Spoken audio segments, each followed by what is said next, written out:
छत्तीसगढ़ में कांग्रेस नेताओं के ठिकानों पर इन्फोर्समेंट डायरेक्टोरेट यानी ईडी के छापे को लेकर राज्य के मुख्यमंत्री भूपेश बघेल केंद्र की मोदी सरकार पर जमकर बरसे।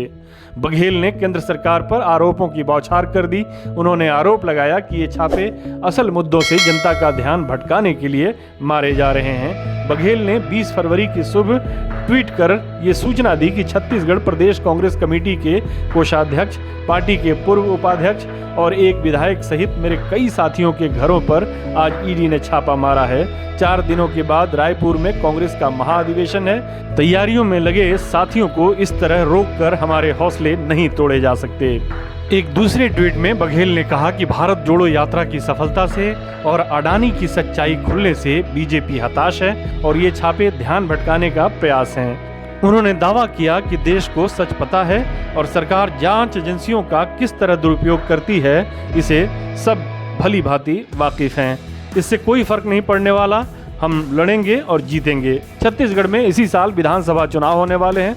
फिलहाल 24 फरवरी से 26 फरवरी तक राज्य में कांग्रेस का 85वां महाअधिवेशन शुरू होने वाला है, जिसमें देश भर से कांग्रेस के वरिष्ठ नेता हिस्सा लेने वाले हैं। दरअसल ये पहला मौका है जब छत्तीसगढ़ कांग्रेस को राष्ट्रीय महाअधिवेशन की मेजबानी का मौका मिला है।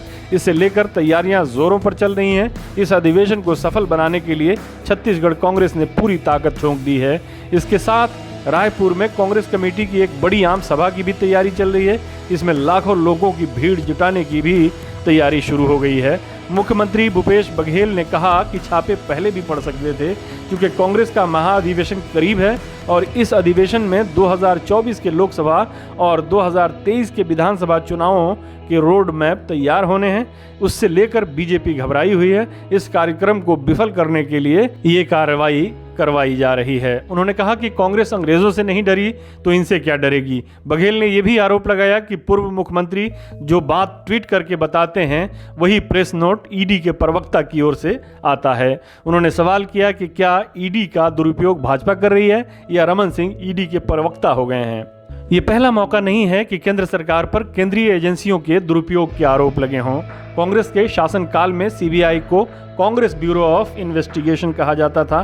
बाद में सुप्रीम कोर्ट ने इसे पिंजड़े में बंद तोता कहा।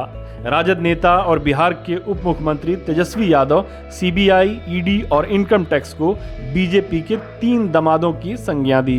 भूपेश बघेल जो दावा कर रहे हैं कि पहले जब सीबीआई, ईडी और इनकम टैक्स का रेड पड़ता था तो लोग ये समझते थे कि ज़रूर कोई बात होगी जिसकी वजह से रेड पड़ा है, लेकिन अब जिस तरह से धड़ल्ले से विपक्षी नेताओं पर छापेमारी हो रही है उसे सब समझ गए हैं कि ये है क्या। ममता बनर्जी विपक्षी नेताओं पर रेड और उनके बीजेपी में शामिल होने के बाद कार्रवाई पर रोक को वॉशिंग पाउडर भाजपा कहती हैं। ऐसा नहीं है कि बीजेपी के कार्यकाल में ही विपक्षी नेताओं के गिर्द इन एजेंसियों के शिकंजे तंग हुए हों। कांग्रेस की सरकारों के दौरान भी इन एजेंसियों की ज़्यादातर कार्रवाइयाँ विपक्षी नेताओं के खिलाफ ही होती थीं। हाँ, ये ज़रूर है कि 2014 में बीजेपी के सत्ता में आने के बाद विपक्षी नेताओं के खिलाफ इन कार्रवाइयों में ज़बरदस्त उछाल आया है। इंडियन एक्सप्रेस की एक रिपोर्ट के मुताबिक 2014 में बीजेपी के सत्ता में आने के बाद 121 नेताओं पर ईडी ने कार्रवाई की, जिसमें से 115 का संबंध विपक्ष से था, यानी 95% नेताओं का संबंध विपक्ष से था। जबकि 2004 से 2014 तक कांग्रेस के नेतृत्व वाली यूपीए के शासनकाल में ईडी ने केवल 26 नेताओं की जांच की, उनमें से 14 यानी 54% का संबंध विपक्ष से था। बस यही आंकड़े काफ़ी हैं इस हकीकत को बताने के लिए कि सत्ता पक्ष सरकारी एजेंसियों का उपयोग या दुरुपयोग कैसे करता है। इससे ये भी जाहिर होता है कि या तो सरकारें भ्रष्टाचार पर सिर्फ एक तरफा कार्रवाई करती हैं या बिल्कुल ही नहीं करती, या अपना सियासी मकसद हासिल करने के लिए भ्रष्टाचार को बहाना बनाया जाता है। हमारे साथ जुड़ने के लिए आपका शुक्रिया। हमारा वीडियो पसंद आए तो इसे लाइक करें, हमारे चैनल को सब्सक्राइब करें और कमेंट बॉक्स में जाकर अपनी राय ज़रूर दें।